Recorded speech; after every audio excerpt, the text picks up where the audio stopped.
We need to move on into, let's say, lighter topics, and we need to talk about Brooklyn Beckham again because he did the Meghan Markle thing. He did the paparazzi walk. He called Backgrid. Backgrid. Do you remember Backgrid? He did the thing. Stephanie Sidley. Big shout out to the Sidley twins. Brooklyn Beckham and Nicola Peltz called Backgrid today the classic We're in Love beach photos. They really are being mentored by Harry and Meghan. I couldn't believe that they are really doing this with a doggy. Who is a good doggy? Who is a good doggy? And yeah, this is literally Backgrid. Being the same dudes behind Harry and Meghan's photos. And again, this is just pathetic. Just pathetic. How many people fall for this? And this is something that they are not aware of. Because at least Harry and Meghan had the clout, had the platform where royals, now they are ex-royals, now are they just a couple of morons? No. Nicola could be the daughter of a billionaire. Brooklyn could be a Beckham, but it's not the same. It's never the same. This is not royalty. So this is, a sad and pathetic attempt to try to be relevant in some way. And you can see that he's got the same face of Harry.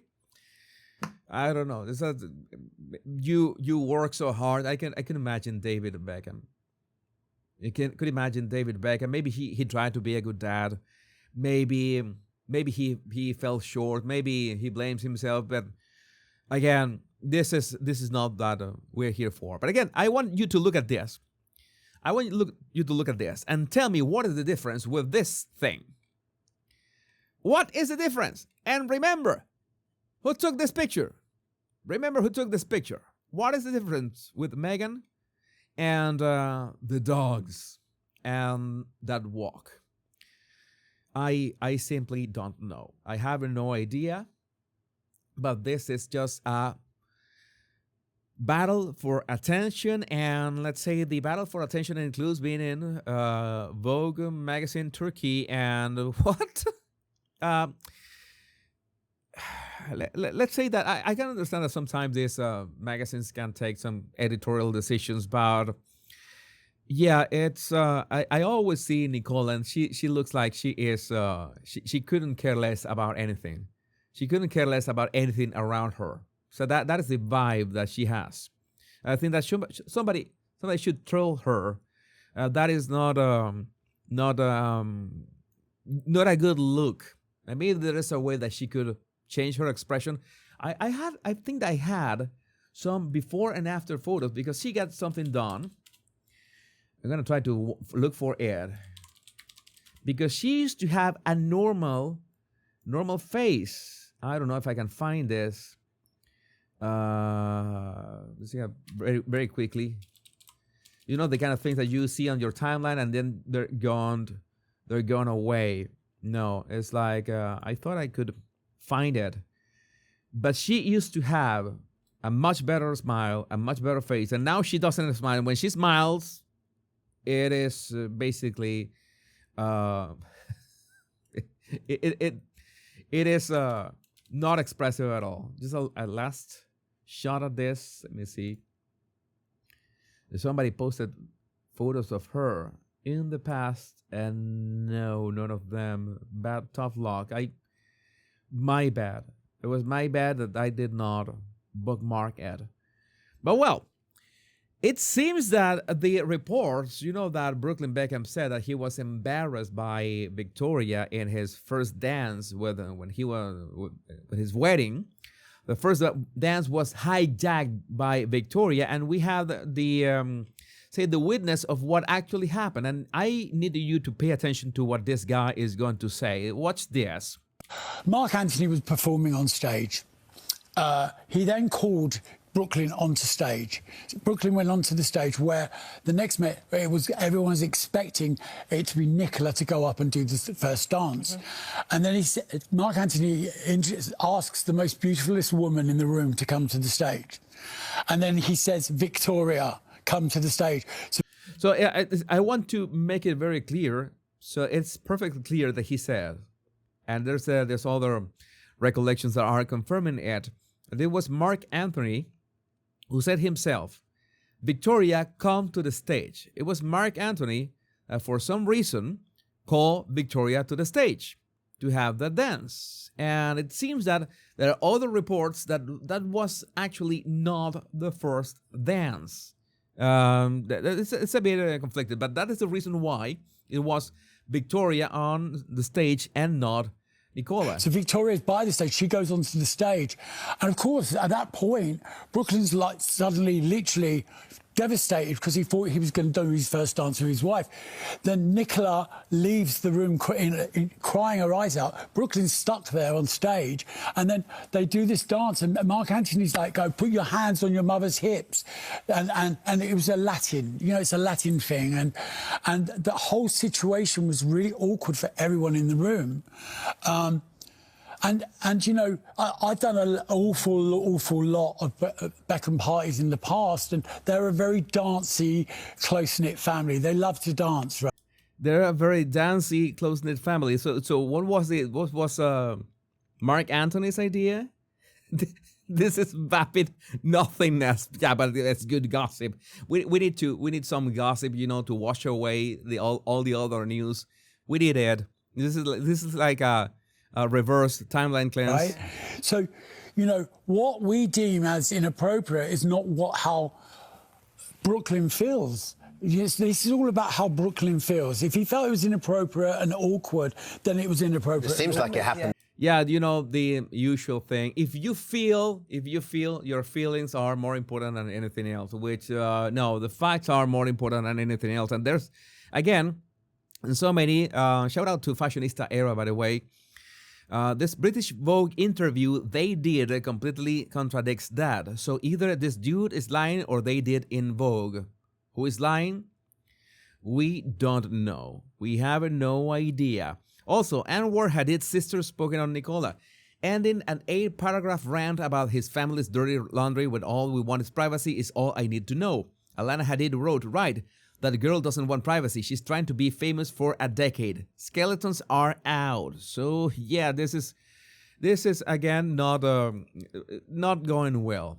So Brooklyn is so dumb, says the British prince. It was okay for Nicola Pelt's family to demand that he sign a prenup, but when David and Victoria Beckham asked the couple to sign something that would protect everything they had built over 20 years, also protecting their son, Nicola created drama. Let's watch this. Part 2, lawyer's response of why the Beckham name isn't just a last name. When a last name becomes a registered brand, courts don't just look at the child, they look at the spouse. And that's where things can get serious. A lot of you also commented on the first video of how the Pelt's name could potentially impact the Beckham brand. So when people say, why would a parent do this to their child? It's probably because they didn't want the Beckham name to be owned by someone who wasn't a Beckham. If Brooklyn commercially uses the name Beckham while married to Nicola and the brands grow within the marriage, it can become marital property. That means that in a divorce, the spouse can potentially claim a portion of the business, future earnings, or ongoing royalties tied to the name. So look at Gucci. The family allowed multiple family members to use the name independently. With marriages, divorces, and competing lawsuits, the courts ultimately stripped the family from the rights to use the name at all. That's also why brands like Chanel and Hermes protect the commercial rights to their name. So the question isn't why they would do this, it's whether a family brand can afford. Yeah, it's a family brand. It all boils down to a brand is something that we have been talking about in other shows. Something normal. You build a brand. It's like I'm building a brand, for example. I wouldn't like my brand to be hijacked by some external forces. I don't know how to call it, but that is a thing. Because you have to build a brand with the blood, sweat, and tears. You don't want just this handed to people. We have this also Kate Beckinsale defending poor Nepo babies as she's one of them, her words. And yeah, we know that Brooklyn is a Nepo baby, so I haven't watched this clip. I just wanted to share with you. Press has invented this term Nepo baby. I'll say it. I'm a proud fucking Nepo baby. What I did was follow... Why does she sound like Miley Cyrus? In the family trade. My dad was a famous actor, my mom was an actress, my stepdad was a director. And it was lucky for me that their work was largely in the UK, and I chose quite young to come to America where nobody had heard of any of them.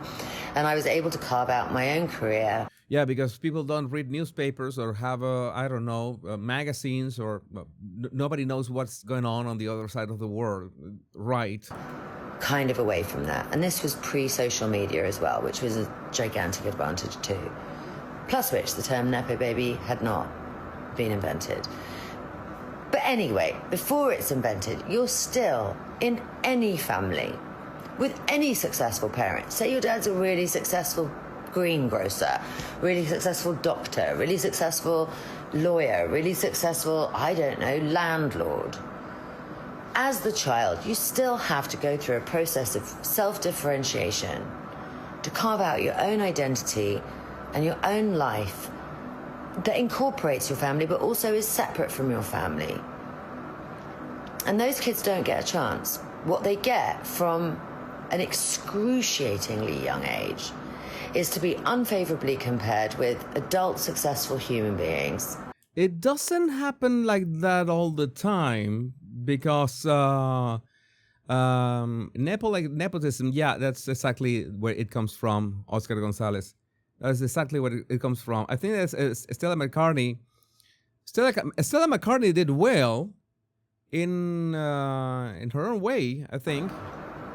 While they're going through puberty, or God knows what difficulties they're going through, on a public stage, and receive comments and hatred that would bury most people if they got one.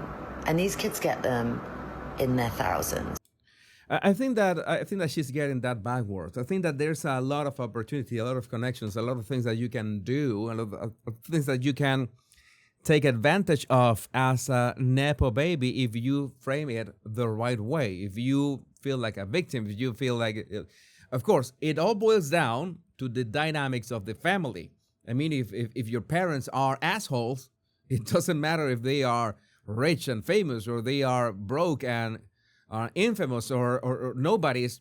Your life is going to be miserable either way. That is the single most important thing. I think that is the single most important thing, because it could be a Nepo baby, but if you have a solid family structure, and that can happen, that absolutely can happen. I'm not going to say, oh, famous people are all empty, and no, that doesn't work like that.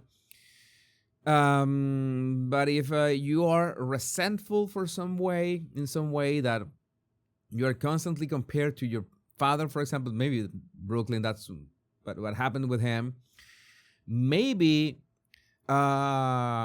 he's just lazy, because if you have two options. When I tell you that I am not a specialist or an expert in the topic, but I think that a Nepo baby has two options. Either you do something completely different from your parents, which is one thing that you can do, or you try to insert yourself completely in the business of your parents in some way. Maybe not in a public way, but in a let's say, how to say this, in a behind the scenes way. It's a possibility as well, because why not? Then you can enjoy the fruits of the successful business of your parents, the success of your parents, and at the same time have your privacy, because that's what you ultimately want. But this people like this, like Brooklyn, that is not exactly privacy what they want. They don't even know what they want. They don't even have an actual job. Brooklyn's choice to sign the prenup in 2022 means he will not gain any of the Peltz billionaire family fortune if he and Nicola were to split. Nicola Peltz is one smart girl. This man-child's only support will be his parents. His career is nothing without Beckham name. And that's exactly why Nicola married him. But well, that is the reality. It's pathetic. But I would like to know what you think about this in the comments. My name is Jesus Enrique Rosas. I'm the Royal Rogue. Much love and blessings.